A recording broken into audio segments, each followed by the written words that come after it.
Hi, ನಾನು C A Akshata Udupa. Grow Kannada ಚಾನೆಲ್ಗೆ ಎಲ್ರಿಗೂ ಸ್ವಾಗತ. ಇವತ್ತಿನ ವಿಡಿಯೋದಲ್ಲಿ ನಾವು ಬಾಲಿಂಜರ್ ಬ್ಯಾಂಡ್ ಬಗ್ಗೆ ತಿಳ್ಕೊಳ್ಳೋಣ.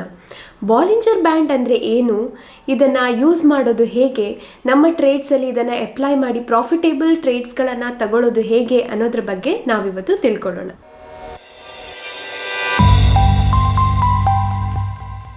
Bollinger band ಇಂಡಿಕೇಟರನ್ನು 1980s John Bollinger ಅವರು ಇಂಟ್ರೊಡ್ಯೂಸ್ ಮಾಡಿದ್ರು. ಈ ಇಂಡಿಕೇಟರಿಂದ ನಮಗೆ ಟಾಪ್ಸ್ ಹಾಗೂ ಬಾಟಮ್ಸ್ಗಳನ್ನು ಐಡೆಂಟಿಫೈ ಮಾಡೋದು ಈಸಿ ಆಗುತ್ತೆ. ಬಾಲಿಂಜರ್ ಬ್ಯಾಂಡಲ್ಲಿ 3 ಕಾಂಪೊನೆಂಟ್ಸ್ಗಳಿವೆ. ಒಂದು ಅಪ್ಪರ್ ಬ್ಯಾಂಡ್, ಒಂದು ಮಿಡಲ್ ಬ್ಯಾಂಡ್ ಹಾಗೂ ಮೂರನೆಯದು ಲೋವರ್ ಬ್ಯಾಂಡ್. ಸೊ ಈ ಮಿಡಲ್ ಬ್ಯಾಂಡ್ ಅನ್ನುವಂಥದ್ದು 20 days ಮೂವಿಂಗ್ ಆ್ಯಾವ್ರೇಜ್ ಆಗಿದೆ. ಸೊ ಈ ಅಪ್ಪರ್ ಬ್ಯಾಂಡ್ ಹಾಗೂ ಲೋವರ್ ಬ್ಯಾಂಡ್ ನಮಗೆ ಓವರ್ ಬಾಟ್ ಹಾಗೂ ಓವರ್ ಸೋಲ್ಡ್ ಏರಿಯಾವನ್ನು ಹೇಳುತ್ತೆ. ನೀವು ಯಾವತ್ತಾದರೂ ಮೂವಿಂಗ್ ಆ್ಯಾವ್ರೇಜ್ ಲೈನನ್ನು ಅಬ್ಸರ್ವ್ ಮಾಡಿದರೆ, ಫಾರ್ ಎಕ್ಸಾಂಪಲ್ 20 ಅಥವಾ 21 days ಮೂವಿಂಗ್ ಆ್ಯಾವ್ರೇಜ್ ನಾವೇನು ನಮ್ಮ ನಾರ್ಮಲ್ ಟ್ರೇಡ್ಸ್ಗಳಲ್ಲಿ ಯೂಸ್ ಮಾಡ್ತೇವೆ, ಆಗ ನೀವು ನೋಡ್ಬೋದು ಎನಿ ಟೈಮ್ ಒಂದು ಸ್ಟಾಕ್ ಇರ್ಬೋದು ಅಥವಾ ಇಂಡೆಕ್ಸ್ ಇರ್ಬೋದು, ಎಷ್ಟೇ ದೂರ ಮೂವ್ ಆದರೂ ಒಂದು ಪಾಯಿಂಟಲ್ಲಿ ಅದು ಆ ಮೂವಿಂಗ್ ಆ್ಯಾವ್ರೇಜ್ ಲೈನ್ ಹತ್ರ ಬಂದೇ ಬರುತ್ತೆ. ಈ ಮೂವಿಂಗ್ ಆ್ಯಾವ್ರೇಜ್ ಲೈನ್ ಒಂದು ಮ್ಯಾಗ್ನೆಟ್ ಇದ್ದ ಹಾಗೆ. ಸ್ಟಾಕ್ ಅಥವಾ ಇಂಡೆಕ್ಸ್ ಸ್ವಲ್ಪ ಅದರಿಂದ ದೂರ ಹೋದಾಗ ಮತ್ತೆ ಅದು ಅದರ ಹತ್ರ ಇದನ್ನು ಸೆಳ್ಕೊಳ್ಳುತ್ತೆ. ಸೊ ಈ ಮಿಡ್ಲಲ್ಲಿ ಬರುವಂತಹ 20 days moving average line stock ಅಥವಾ ಇಂಡೆಕ್ಸ್ ಅಪ್ಪರ್ ಬ್ಯಾಂಡ್ ಅಥವಾ ಲೋವರ್ ಬ್ಯಾಂಡನ್ನು ರೀಚ್ ಆದ ಕೂಡಲೇ ಮತ್ತೆ ಮ್ಯಾಗ್ನೆಟ್ ಥರ ಈ 20 days ಮೂವಿಂಗ್ ಆ್ಯಾವ್ರೇಜ್ ಹತ್ರ ಸ್ಟಾಕ್ ಅಥವಾ ಇಂಡೆಕ್ಸನ್ನು ಅದು ಎಳೆಯುತ್ತೆ. ಸೊ ಈ ಕಾನ್ಸೆಪ್ಟನ್ನು ಯೂಸ್ ಮಾಡಿಕೊಂಡು ನಾವು ನಮ್ಮ ಟ್ರೇಡ್ಸ್ಗಳನ್ನು ತಗೋಬೋದಾಗಿದೆ. ಸ್ಟಾಕ್ ಲೋವರ್ ಬ್ಯಾಂಡನ್ನು ಟಚ್ ಮಾಡಿದಾಗ ಅದನ್ನು ನಾವು ಓವರ್ ಸೋಲ್ಡ್ ಏರಿಯಾ ಅಂತ ಹೇಳ್ತೇವೆ.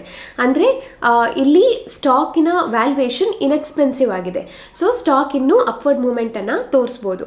ಅದೇ ಥರ ಸ್ಟಾಕ್ ಯಾವಾಗ ಅಪ್ಪರ್ ಬ್ಯಾಂಡನ್ನು ಟಚ್ ಆಗುತ್ತೆ ಆಗ ಸ್ಟಾಕಿನ ವ್ಯಾಲ್ಯೂಯೇಷನ್ ಜಾಸ್ತಿ ಆಗಿದೆ, ಅಂದರೆ ಸ್ಟಾಕ್ ಎಕ್ಸ್ಪೆನ್ಸಿವ್ ಆಗಿದೆ ಅಂತ ಅರ್ಥ. ಸೊ ಆಗ ಸ್ಟಾಕ್ ರಿವರ್ಸ್ ಆಗಿ ಸ್ವಲ್ಪ ಪುಲ್ ಬ್ಯಾಕನ್ನು ತೋರಿಸ್ಬೋದು ಅನ್ನೋದು ಪ್ರಿಡಿಕ್ಷನ್ ಆಗಿದೆ. ನಾನು ಆಗಲೇ ಹೇಳಿದ ಹಾಗೆ ಸ್ಟಾಕ್ ಅಪ್ವರ್ಡ್ ಮೂಮೆಂಟ್ ತೋರಿಸಲಿ, ಡೌನ್ವರ್ಡ್ ಮೂಮೆಂಟ್ ತೋರಿಸಲಿ, ಫೈನಲಿ ಎಗೈನ್ ಅದು ಆ ಮಿಡಲ್ ಲೈನ್ ಹತ್ರ ಬರಲೇಬೇಕು. ಸೊ ಈ ಕಾನ್ಸೆಪ್ಟಿನ ಬೇಸಿಸ್ ಮೇಲೆ ನಾವು ಬೇರೆ ಬೇರೆ ಸ್ಟ್ರಾಟಜಿಗಳನ್ನು ಬಿಲ್ಡ್ ಮಾಡ್ಬೋದು. ಬಟ್ ಬಾಲಿಂಜರ್ ಬ್ಯಾಂಡ್ ಹೆಚ್ಚಾಗಿ ಸೈಡ್ ವೈಸ್ ಮಾರ್ಕೆಟಲ್ಲಿ ಒಳ್ಳೆ ರಿಸಲ್ಟ್ಸ್ ಅನ್ನು ಕೊಡುತ್ತೆ. ಫಿಯರ್ಸ್ ಅಪ್ವರ್ಡ್ ಅಥವಾ ಫಿಯರ್ಸ್ ಡೌನ್ವರ್ಡ್ ಮೂಮೆಂಟ್ ಇದ್ದಾಗ ಈ ಬಾಲಿಂಜರ್ ಬ್ಯಾಂಡ್ ಅಷ್ಟೊಂದು ಹೆಲ್ಪ್ ಆಗಲಿಕ್ಕಿಲ್ಲ. ಸೊ ಯಾವಾಗ ಸೈಡ್ ವೈಸ್ ಮಾರ್ಕೆಟ್ ಇರುತ್ತೆ ಆಗ ಈ ಬಾಲಿಂಜರ್ ಬ್ಯಾಂಡನ್ನು ನೀವು ಯೂಸ್ ಮಾಡಿದ್ರೆ ಇದು ನಿಮಗೆ ತುಂಬ ನಿಮ್ಮ ಟ್ರೇಡ್ಸ್ಗಳಲ್ಲಿ ಹೆಲ್ಪ್ ಮಾಡುತ್ತೆ. ಸೊ ಬಾಲಿಂಜರ್ ಬ್ಯಾಂಡನ್ನು ಯೂಸ್ ಮಾಡಿಕೊಂಡು ನಾವು ಯಾವ ಥರ ಸ್ಟ್ರಾಟಜಿಯನ್ನು ಬಿಲ್ಡ್ ಮಾಡ್ಬೋದು ಅಂತ ನಾವು ಸ್ಕ್ರೀನ್ ಮೇಲೆ ನೋಡೋಣ. ಅದಕ್ಕೂ ಮೊದಲು ನೀವು ಗ್ರೋ ಕನ್ನಡ ಚಾನಲನ್ನು ಸಬ್ಸ್ಕ್ರೈಬ್ ಮಾಡದೇ ಇದ್ದರೆ ದಯವಿಟ್ಟು ಸಬ್ಸ್ಕ್ರೈಬ್ ಮಾಡಿ, ಹಾಗೆ ಅಲ್ಲಿರುವ ಬೆಲ್ ಐಕಾನನ್ನು ಕ್ಲಿಕ್ ಮಾಡಿ. ಸೊ ನಾನಿಲ್ಲಿ ಗ್ರೋ ಪ್ಲ್ಯಾಟ್ಫಾರ್ಮಲ್ಲಿ ನಿಫ್ಟಿ ಇಂಡೆಕ್ಸನ್ನು ಓಪನ್ ಮಾಡಿದ್ದೇನೆ. ಸೊ ಇಲ್ಲಿ ನೀವು ಇಂಡಿಕೇಟರಿಗೆ ಹೋಗಿ ಬಾಲಿಂಜರ್ ಬ್ಯಾಂಡ್ ಅಂತ ಟೈಪ್ ಮಾಡಿದ್ರೆ ಇಲ್ಲಿ ನೀವು ನೋಡ್ಬೋದು ಈ ಥರ ಒಂದು ಬ್ಯಾಂಡ್ ಕ್ರಿಯೇಟ್ ಆಗುತ್ತೆ. ಸೊ ಇಲ್ಲಿ ನೀವು ಈ ಫಸ್ಟ್ ಬ್ಲೂ ಕಲರ್ ಲೈನ್ ಏನು ಕಾಣುತ್ತೆ ಇದನ್ನು ಅಪ್ಪರ್ ಬ್ಯಾಂಡ್ ಅಂತ ನಾವು ಕರಿತೇವೆ. ಸೊ ಇಲ್ಲಿ ಅಪ್ಪರ್ ಸೈಡಲ್ಲಿರುವಂತಹ ಬ್ಲೂ ಕಲರ್ಡ್ ಲೈನನ್ನು ಅಪ್ಪರ್ ಬ್ಯಾಂಡ್ ಅಂತ ಕರಿತೇವೆ. ಮಿಡ್ಲಲ್ಲಿರುವಂತಹ ಲೈನ್ ಮಿಡಲ್ ಬ್ಯಾಂಡ್, ಅಂದರೆ 20 days ಮೂವಿಂಗ್ ಆ್ಯಾವ್ರೇಜ್.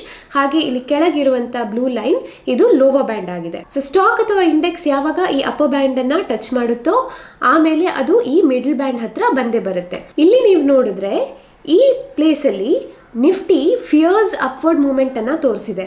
ಇಂಥ ಸಿಚುವೇಷನಲ್ಲಿ ಬಾಲಿಂಜರ್ ಬ್ಯಾಂಡ್ ಅಷ್ಟೊಂದು ವರ್ಕ್ ಆಗಲಿಕ್ಕಿಲ್ಲ. ಬಟ್ ಇಲ್ಲಿ ನೀವು ನೋಡಿದ್ರೆ ಈ ಕೇಸಲ್ಲಿ ಮಾರ್ಕೆಟ್ ಸೈಡ್ ವೈಸ್ ಮೂಮೆಂಟನ್ನು ತೋರಿಸಿದೆ. ಹಾಗಾಗಿ ಇಲ್ಲಿ ನೀವು ನೋಡ್ಬೋದು ಬಾಲಿಂಜರ್ ಬ್ಯಾಂಡ್ ತುಂಬ ಒಳ್ಳೆ ರೀತಿಯಲ್ಲಿ ವರ್ಕ್ ಆಗಿದೆ. ಈ ಬಾಲಿಂಜರ್ ಬ್ಯಾಂಡಿನ ಅಪ್ಪರ್ ಬ್ಯಾಂಡ್ ಇಲ್ಲಿ ರೆಸಿಸ್ಟೆನ್ಸ್ ಆಗಿ ವರ್ಕ್ ಆಗಿದೆ, ಲೋವರ್ ಬ್ಯಾಂಡ್ ಇಲ್ಲಿ ಸಪೋರ್ಟ್ ಆಗಿ ವರ್ಕ್ ಆಗಿದೆ. So every time Nifty upper ಬ್ಯಾಂಡನ್ನು ಟಚ್ ಮಾಡಿದಾಗ ಅದು ಇಮಿಡಿಯೇಟ್ ಬೌನ್ಸ್ ಬ್ಯಾಕ್ ಅನ್ನು ಕೊಟ್ಟಿದೆ.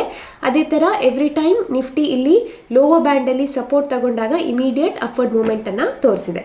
ಅದೇ ಇಲ್ಲಿ ನೀವು ನೋಡಿದ್ರೆ ಕಂಟಿನ್ಯೂಸ್ ಆಗಿ ಅಪ್ವರ್ಡ್ ಬ್ಯಾಂಡಲ್ಲೇ ಈ ನಿಫ್ಟಿ ಮೂವ್ ಆಗ್ತಾ ಇದೆ. ಯಾಕಂದರೆ ಇದು ಈ ಟೈಮ್ ತುಂಬ ಟ್ರೆಂಡಿ ಆಗಿತ್ತು. ಹಾಗಾಗಿ ಈ ಅಪ್ಪರ್ ಬ್ಯಾಂಡ್ ರೆಸಿಸ್ಟೆನ್ಸ್ ಆಗಿ ವರ್ಕ್ ಮಾಡಲಿಲ್ಲ. ಇಲ್ಲಿ ಈ ಅಪ್ಪರ್ ಬ್ಯಾಂಡ್ ಹಾಗೂ ಲೋವರ್ ಬ್ಯಾಂಡ್ ಸ್ಟ್ಯಾಂಡರ್ಡ್ ಡಿವಿಯೇಷನಲ್ಲಿ ಕ್ಯಾಲ್ಕುಲೇಟ್ ಆಗಿರುತ್ತೆ. ಸೊ ಈ ಮಿಡಲ್ ಬ್ಯಾಂಡಿಗೆ 2 ಸ್ಟ್ಯಾಂಡರ್ಡ್ ಡಿವಿಯೇಷನನ್ನು ಆ್ಯಡ್ ಮಾಡಿದಾಗ ಅದು ಅಪ್ಪರ್ ಬ್ಯಾಂಡ್ ವ್ಯಾಲ್ಯೂ ಕೊಡುತ್ತೆ. ಅದೇ ಈ ಮಿಡಲ್ ಬ್ಯಾಂಡಿಗೆ 2 ಸ್ಟ್ಯಾಂಡರ್ಡ್ ಡಿವಿಯೇಷನನ್ನು ನಾವು ಲೆಸ್ ಮಾಡಿದಾಗ ಅದು ಲೋವರ್ ಬ್ಯಾಂಡನ್ನು ಕೊಡುತ್ತೆ.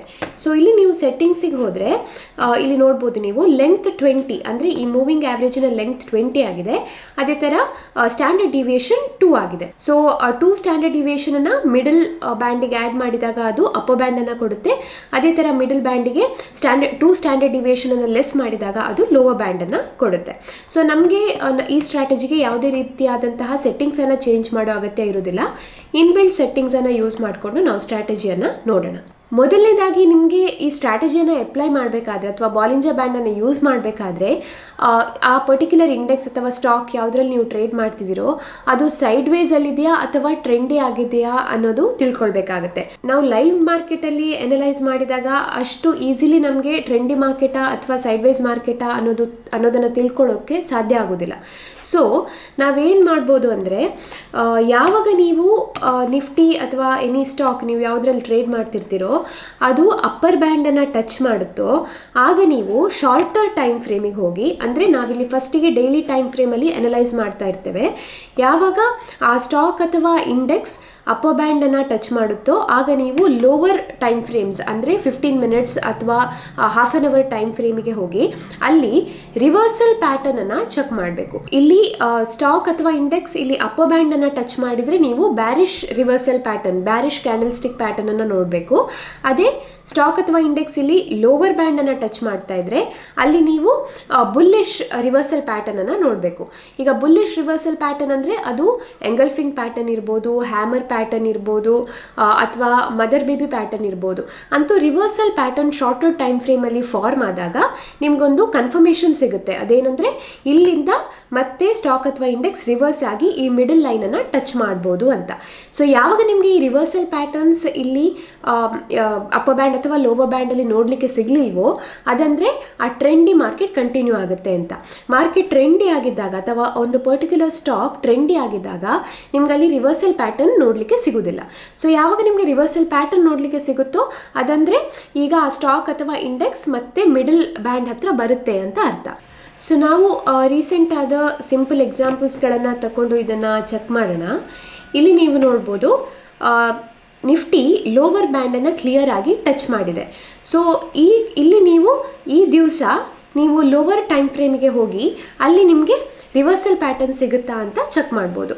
ಸೊ ಇಲ್ಲಿ ರಿವರ್ಸಲ್ ಪ್ಯಾಟರ್ನ್ ಫಾರ್ಮ್ ಆದ ಕೂಡಲೇ ನೀವು ಟ್ರೇಡನ್ನು ತಗೊಂಡು ಈ ಮಿಡಲ್ ಬ್ಯಾಂಡ್ ಹತ್ರ ನಿಮ್ಮ ಟಾರ್ಗೆಟನ್ನು ಇಡ್ಬೋದು. ಸೊ ಸ್ಟಾಕ್ ಅಥವಾ ಇಂಡೆಕ್ಸ್ ಯೂಶ್ವಲಿ ಇಲ್ಲಿ ರಿವರ್ಸಲ್ ಪ್ಯಾಟರ್ನ್ ಬಂದ ಮೇಲೆ ಒಂದು 2 ರಿಂದ 3 ದಿನದಲ್ಲಿ ಮಿಡಲ್ ಬ್ಯಾಂಡನ್ನು ಟಚ್ ಮಾಡುತ್ತೆ. ಸೊ ಇಲ್ಲಿ ನೀವು ನೋಡಿದ್ರೆ ನಿಫ್ಟಿ ಲೋವರ್ ಬ್ಯಾಂಡನ್ನು ಟಚ್ ಮಾಡಿ ನೆಕ್ಸ್ಟ್ ಡೇನೇ ಅದು ಮಿಡಲ್ ಬ್ಯಾಂಡನ್ನು ರೀಚ್ ಆಯಿತು. ಸೊ ನೆಕ್ಸ್ಟ್ ಚಾನ್ಸ್ ನಿಮಗೆ ಇಲ್ಲಿ ಅಪ್ಪರ್ ಬ್ಯಾಂಡನ್ನು ಟಚ್ ಆಯಿತು. ಸೊ ನಿಫ್ಟಿ ಇಲ್ಲಿ ಅಪ್ಪರ್ ಬ್ಯಾಂಡನ್ನು ಟಚ್ ಮಾಡಿದ ಕೂಡಲೇ ನೀವು ರಿವರ್ಸಲ್ ಪ್ಯಾಟರ್ನನ್ನು ಹುಡುಕ್ಬೋದು. ಸೊ ಲೋವರ್ ಟೈಮ್ ಫ್ರೇಮಲ್ಲಿ ಇಲ್ಲಿ ರಿವರ್ಸಲ್ ಪ್ಯಾಟರ್ನ್ ಬಂದರೆ ನೀವಿಲ್ಲಿ ಆಪ್ಷನ್ಸಲ್ಲಿ ಟ್ರೇಡ್ ಮಾಡ್ಬೋದು. ಫಾರ್ ಎಕ್ಸಾಂಪಲ್ ನೀವು ಪುಟ್ಟನ್ನು ಬೈ ಮಾಡ್ಬೋದು. ಎಗೇನ್ ನಿಫ್ಟಿ ಯಾವಾಗ ಇಲ್ಲಿ ಮಿಡಲ್ ಬ್ಯಾಂಡ್ ಹತ್ರ ಬರುತ್ತೆ ಆಗ ನೀವು ನಿಮ್ಮ ಪೊಸಿಷನನ್ನು ಎಕ್ಸಿಟ್ ಆಗ್ಬೋದು. ಅದೇ ನೀವು ಇಲ್ಲಿ ನೋಡಿದ್ರೆ ಇಲ್ಲಿ ಕಂಟಿನ್ಯೂಸ್ ಆಗಿ ನಿಫ್ಟಿ ಅಪ್ಪರ್ ಬ್ಯಾಂಡನ್ನು ಟಚ್ ಮಾಡ್ತಾ ಮುಂದೆ ಹೋಗ್ತಾ ಇದೆ. ಅಂದರೆ ನಿಮಗೆ ಇಲ್ಲಿ ಲೋವರ್ ಟೈಮ್ ಫ್ರೇಮ್ಸಲ್ಲೂ ಕೂಡ ಕ್ಲಿಯರ್ ಪಿಕ್ಚರ್ ಸಿಗೋದಿಲ್ಲ, ಕ್ಲಿಯರ್ ರಿವರ್ಸಲ್ ಪ್ಯಾಟರ್ನ್ ಸಿಗೋದಿಲ್ಲ. ಸೊ ಅಂಥ ಕೇಸಸಲ್ಲಿ ನೀವು ಟ್ರೇಡ್ ತಗೊಳ್ಬಾರ್ದು. ಇದು ಟ್ರೆಂಡಿ ಮಾರ್ಕೆಟ್ ಇಲ್ಲಿಂದ ಅರೌಂಡ್ ಅಕ್ಟೋಬರ್ 2022 ಇಂದ ಅರೌಂಡ್ ನವೆಂಬರ್ ತನಕ ಇಲ್ಲಿ ಮಾರ್ಕೆಟ್ ಟ್ರೆಂಡಿ ಆಗಿತ್ತು. ಹಾಗಾಗಿ ನಿಮಗೆ ಈ ಸ್ಟ್ರಾಟಜಿಯನ್ನು ಇಲ್ಲಿ ಅಪ್ಲೈ ಮಾಡಲಿಕ್ಕೆ ಸಾಧ್ಯ ಆಗೋದಿಲ್ಲ.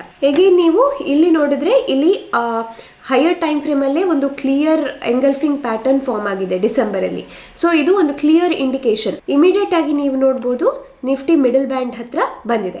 ಸೊ ಈ ಥರ ಎವ್ರಿ ಟಚ್ಚಲ್ಲಿ ನೀವು ಶಾರ್ಟರ್ ಟೈಮ್ ಫ್ರೇಮನ್ನು ಚೆಕ್ ಮಾಡಿಕೊಂಡು ಮಿಡಲ್ ಬ್ಯಾಂಡ್ ತನಕ ನಿಮ್ಮ ಟಾರ್ಗೆಟನ್ನು ಈಸಿಲಿ ನೀವು ಅಚೀವ್ ಮಾಡ್ಬೋದು. ಸೊ ಈ ಸ್ಟ್ರಾಟಜಿಯಲ್ಲಿ ನಿಮ್ಮ ಟಾರ್ಗೆಟ್ ಅಚೀವ್ ಮಾಡೋದಕ್ಕೆ ನಿಮಗೆ ಜಾಸ್ತಿ ಸಮಯ ಬೇಕಾಗೋದಿಲ್ಲ.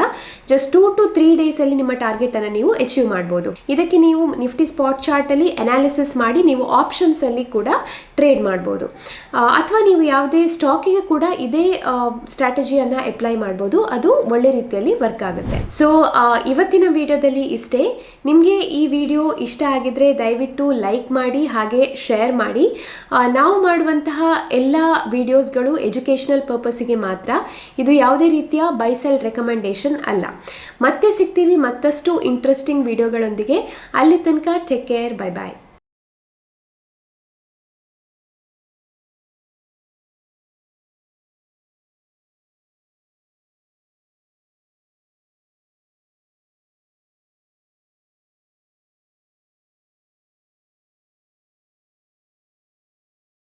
Investment in securities market are subject to market risks. Read all the related documents carefully before investing. Please read the risk disclosure documents carefully before investing in equity shares, derivatives, mutual fund, and or other instruments traded on the stock exchanges.